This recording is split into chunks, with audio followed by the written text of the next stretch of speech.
እስራኤልና አሜሪካ የኢራንን ቅድመ ሁኔታ በተግባር ማክበር ጀምረዋል። ዛሬ እስራኤል በሊባኖስ የ10 ቀናት ተኩስ አቁም እንደምታደርግ አሳውቃለች። ይህ ጉዳይ የኢራንን ቅድመ ሁኔታ የማክበር አንድ እርምጃ ተደርጎ ሊቆጠር ይችላል። ምን ማለት ነው? በቀጣይ የድርድሩ ሂደት ላይ ኢራን ያስቀመጠችውን ቅድመ ሁኔታ ተከብሮ ትራምፕ እና ኢራን ይነጋገራሉ ማለት ነው። ይህን ጉዳይ በተመለከተ አይደለም ዛሬ ይዤላችሁ የመጣው፣ እንመለከተዋለን ይህንን ጉዳይ ያው ሰበር ዜና ስለሆነ። ነገር ግን እነ ዶናልድ ትራምፕ ኢራን ላይ ጦርነት በመጀመራቸው ሳቢያ ምን ነገሮችን አጡ? በጣም በርካታ ነገሮችን አጥተዋል። ምን ነገር አሳኩ? ያጡትስ ነገር ምንድን ነው የሚለውን ነገር በዝርዝር እንመለከተዋለን። ከዛ በተጨማሪ አንደኛው ዶናልድ ትራምፕ ከሰሞኑ ደግሞ በጣም ያዘወተሩት ነገር ራሳቸውን እንደ ኢየሱስ አድርገው እያቀረቡ አስቸግረዋል። እንደምታውቁት በኤአይ የተዘጋጀ ኢየሱስን መስለው የሚታዩበት አንድ ምስል ዓለም ላይ በጣም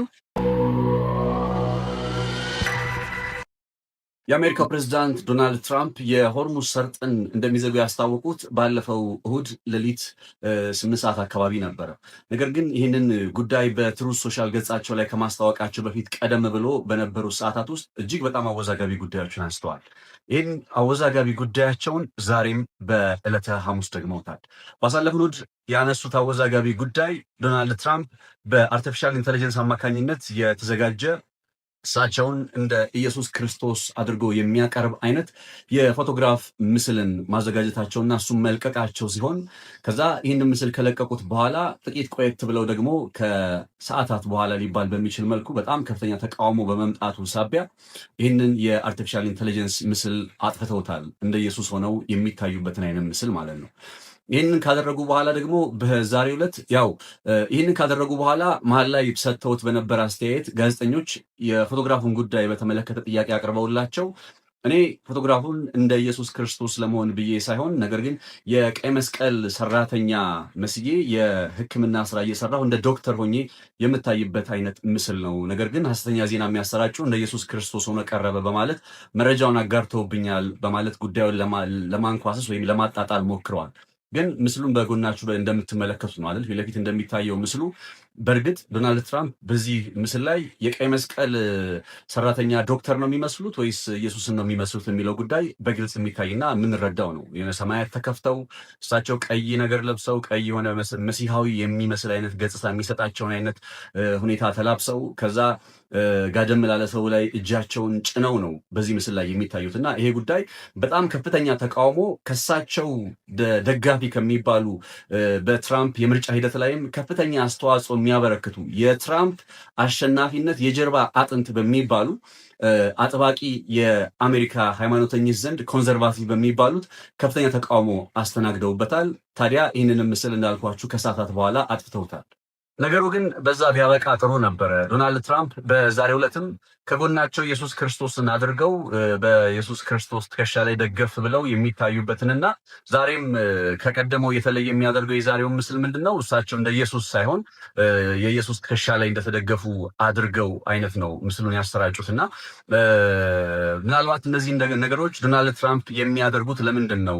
ነገሩን ሃይማኖታዊ አይነት ይዘት እያላበሱት ያለው ለምንድን ነው የሚለው ጥያቄም በጣም በርካቶች ማንሳት የጀመሩት እንግዲህ ከዚህ ከሰሞኑ ነው ማለት ነው። እንደምታስታውሱ ዶናልድ ትራምፕ ከካቶሊኩ ጳጳስ ሊዩስ 16ኛ ጋር በጣም ከፍተኛ የሆነ ጸብ ውስጥ ናቸው የሚገኙት። በተደጋጋሚ የካቶሊክ እምነት ሊቀ ጳጳስ ሆነው በዓለም ላይ ያሉ የካቶሊክ እምነት ተከታዮችን የሚመሩ አይነት ሰው ቢሆኑም ነገር ግን ዶናልድ ትራምፕ እሳቸውን በሶሻል ገጻቸው ላይ የሚሳደቡበት መንገድ፣ ክብር የሚነኩበት መንገድ በእርግጥ ዶናልድ ትራምፕ ሃይማኖተኛ ናቸው ወይ?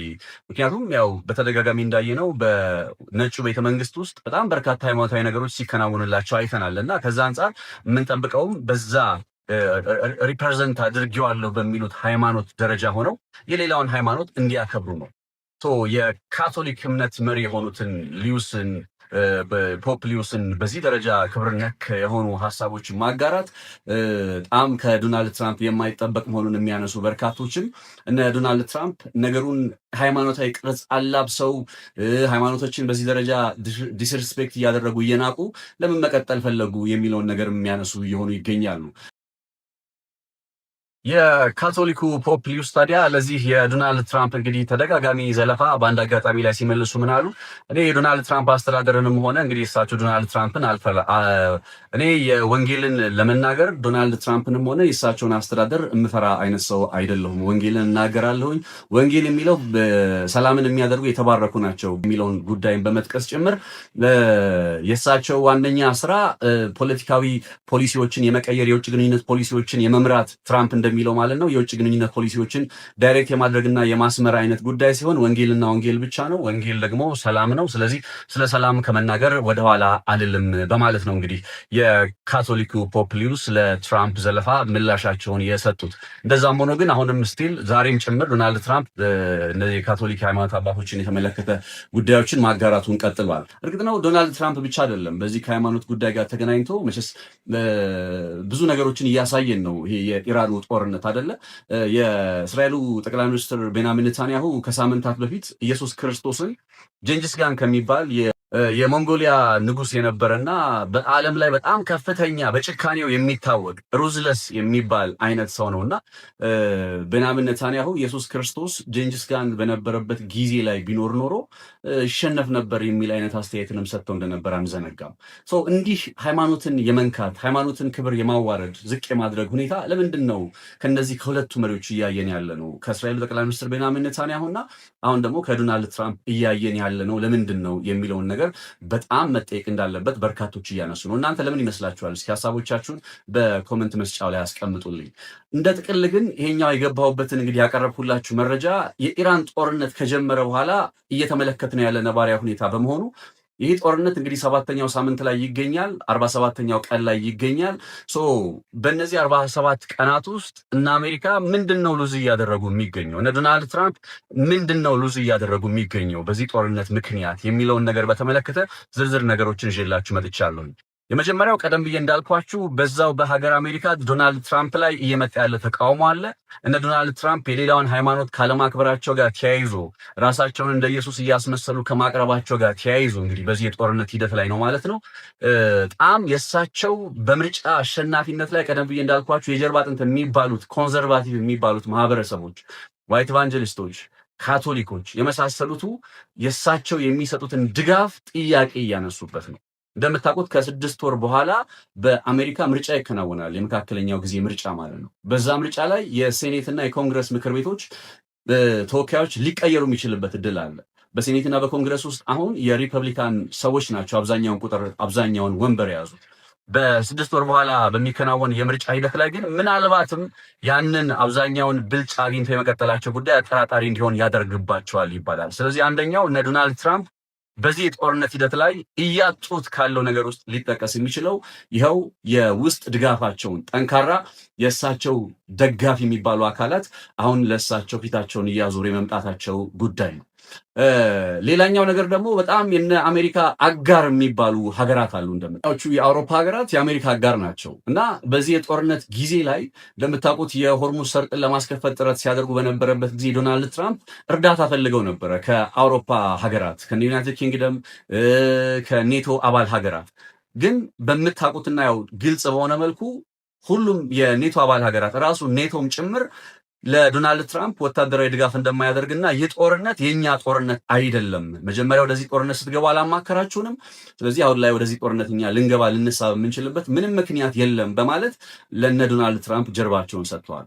ይሄ እንግዲህ ባለፉት 75 ዓመት ሆኖታል ኔቶ ከሁለተኛ ዓለም ጦርነት በኋላ እንደዚህ አይነት መከፋፈል በዚህ ደረጃ በተለይ ዶናልድ ትራምፕ ስልጣን ላይ ከመሆናቸው አንጻር ማለት ነውና አስጊ የሆነና ኔቶን ሊሰነጥቅ ይችላል የሚል አይነት ነባራዊ ሁኔታ ተፈጥሮ አያውቅም። እርግጥ ነው ከዚህ ቀደም ለምሳሌ 2003 ላይ እነ ጀርመን እነ ፈረንሳይ የመሰሉ ሀገራት አሜሪካና ዩናይትድ ኪንግደም ኢራቅ ውስጥ የገቡበትን ዘመቻ ተቃውሞ ነበረ። በ1986 አካባቢ ላይ ሊቢያ ላይ የተከናወነ ድብደባን በጣም በርካታ ሀገራት ተቃውሞ እንደነበረ አይዘነጋም፣ የኔቶ አባል ሀገራት። የአሁኑን የተለየ የሚያደርገው ግን ምንድን ነው ካላችሁ ትራምፕ ናቸው ስልጣን ላይ ያሉት እና ትራምፕን በግልጽ ያው በተደጋጋሚ ከኔቶ አሜሪካን ሊያስወጡ እንደሚችሉ እየገለጹ ይገኛሉ። በቃ ከዚህ በኋላ ከሰሜን አትላንቲክ ጦር ቃል ኪዳን ድርጅት ጋር ያለንን ግንኙነት ድጋሜ ማጤን አለብን የሚል አስተያየት እየሰጡ ነው። ይህ ጉዳይ በእርግጥም ኔቶ ሊሰነጠቅ ይችላል የሚለውን ስጋት ነው እየወለደ የሚገኘው። ታዲያ ዶናልድ ትራምፕ አሜሪካን ከሰሜን አትላንቲክ ጦር ቃል ኪዳን ድርጅት ኔቶ መለየት ማስወጣት ይችላሉ ወይ ከተባለ እንግዲህ መረጃዎች እንደሚያሳዩት ከሆነ በ2023 እንደ አውሮፓውያኑ አቆጣጠር የአሜሪካ ኮንግረስ የትኛውም ፕሬዝዳንት አሜሪካ በሰሜን አትላንቲክ ጦር ቃል ኪዳን ድርጅት ኔቶ ላይ እንዳትለይና ማንም የፕሬዝዳንት ውሳኔ አሜሪካን ከኔቶ እንዳያስወጣ ማድረግ የሚችልበትን ኮንግሬሽናል ድጋፍ ካላገኘ በቀር የኮንግረሱን ድጋፍ ካላገኘ በቀር ያንን ማከናወን እንዳይችል ማድረግ የቻሉበትን አይነት ህግ አጸድቀዋል። ነገር ግን ያንን ቢያጸድቁም ዶናልድ ትራምፕ ምን ማድረግ ይችላሉ ማለት ነው? ማለት ፎርማሊ አሜሪካን ከኔቶ ማስወጣት አይችሉም። ኢንፎርማሊ ግን ለምሳሌ ያክል አሜሪካ የምታከናውነውን ወታደራዊ እርዳታ እንድታቆም ማድረግ፣ ወታደሮቿን ከተለያዩ የአውሮፓ ሀገራት መሰብሰብ፣ የኢንተለጀንስ መረጃዎችን ከሌሎች የአውሮፓ ሀገራት የኔቶ አባል ሀገራት ጋር አለመጋራትና በዚህ ሂደትም ደግሞ ምናልባት አንድ የኔቶ አባል ሀገር በሌላ ጠላት ቢጠቃ ያው ሁሉም ሀገራት እኛ እንደተጠቃን ይቆጠራል በሚል እንደሚገቡ ይታወቃልና እሱን ነገር ሊያስቆሙና ሌላው የኔቶ አባል ሲጠቃ አሜሪካ ምንም ሳይመስላት እንድትቀጥል ሊያደርጉ ይችላሉ። ይሄ ሂደት ኢንፎርማሊ ሊያስቆሙ የሚችሉበት አይነት መንገድ ነው። ነገር ግን ፎርማሊ ኮንግረስ የግድ ድጋፍ ካልሰጣቸው የማከናወን አለመቻላቸው ብቻ ነው አሁን ተስፋ ሊሆን የሚችለው። ነገር ግን ያው እምነቱ ተሸርሽሯል። እንደምታውቁት እምነት ተሸርሽሯል ማለት አሁን የኔቶ አባል ሀገራት አሜሪካ ጥላ ልትወጣ እንደምትችል አስበው በተለይ የአውሮፓዎቹ የአውሮፓ ኔቶ ለማቋቋም ጥረት እያከናወኑ ነው። የራሳቸውን እነ ፈረንሳይ የኒክሊየር አምብሬላ ብለው ጥረት ጀምረዋል። ለአውሮፓዎቹ ጥበቃ የሚያደርግ ያው የኒክሊየር አምብሬላ እንደምታውቁት በአውሮፓ ሀገራት መካከል ኒክሊየር ያላት ፈረንሳይ ብቻ ነች እና ያንን ለሌሎቹም መጠበቂያ ላድርገው እያለች ነው። ይሄ ጉዳይ እንግዲህ እምነቱ መፈረካከሱንና ኔቶና ትራምፕ አሁን በስጋት ውስጥ መሆናቸውን የሚያሳይ ጉዳይ ነው ማለት ነው። ሌላኛው አሜሪካ ከኢራን ጋር ጦርነት ውስጥ ከገባች በኋላ አጣች ሊባል የሚችለው ነገር በአረቡ ዓለም ሀገራት የገልፉ ሀገራት በአሜሪካ ላይ ያላቸው መተማመን እንዲሸረሸር ማድረጉ ነው። እንደምታውቁት በአሜሪካና በአረብ ዓለም ሀገራት መካከል እንደ ሳውዲ፣ እንደ ዩናይትድ አረብ ኤምሬት፣ ኳታር፣ ኦማን የመሳሰሉት ሀገራት ጋር አሜሪካ ያላት አጋርነት አንድ ነገርን መሰረት ያደረገ ነው።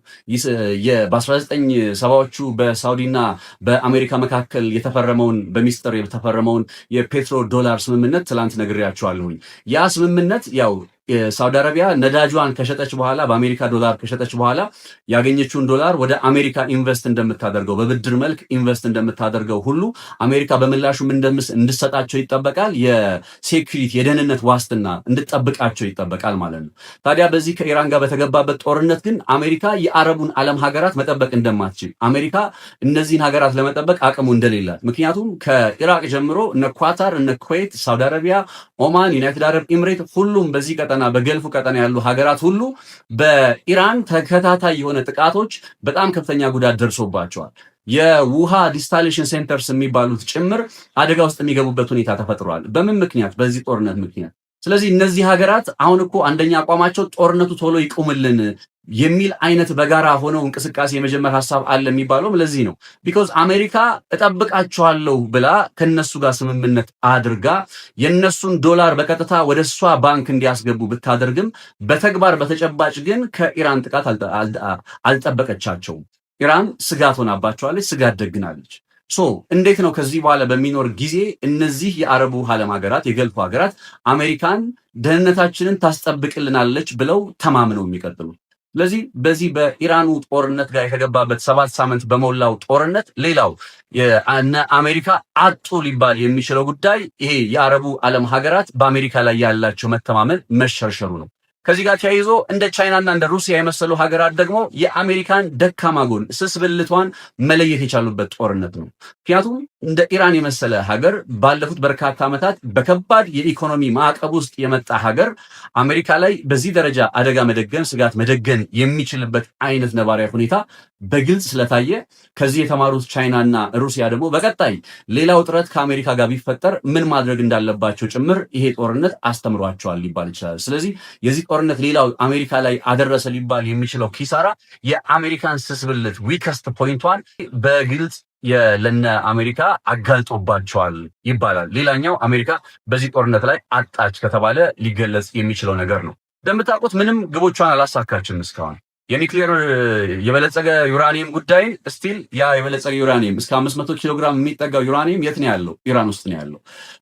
ከዛ ባለፈ ደግሞ የኢራንን ባላስቲክ ሚሳኤልና ድሮኖች ብላ ነበረ። ዛሬም የባላስቲክ ሚሳኤልና ድሮን ጥቃት መሰንዘር ይችላሉ። የኢራን የምሽግ ከተሞች የሚሳኤል የምሽግ ከተሞች አሉ። እንዲያውም ኢራን ዛሬ የተጎዱብኝን የሚሳኤል ምሽግ ከተሞች ውስጥ ያሉ የባቡር መሰረተ ልማቶችን ከ40 እስከ 96 ሰዓታት በፈጀ ቆይታ ውስጥ መልሼ መጠገን ችያለሁ ብላ አስታውቃለች።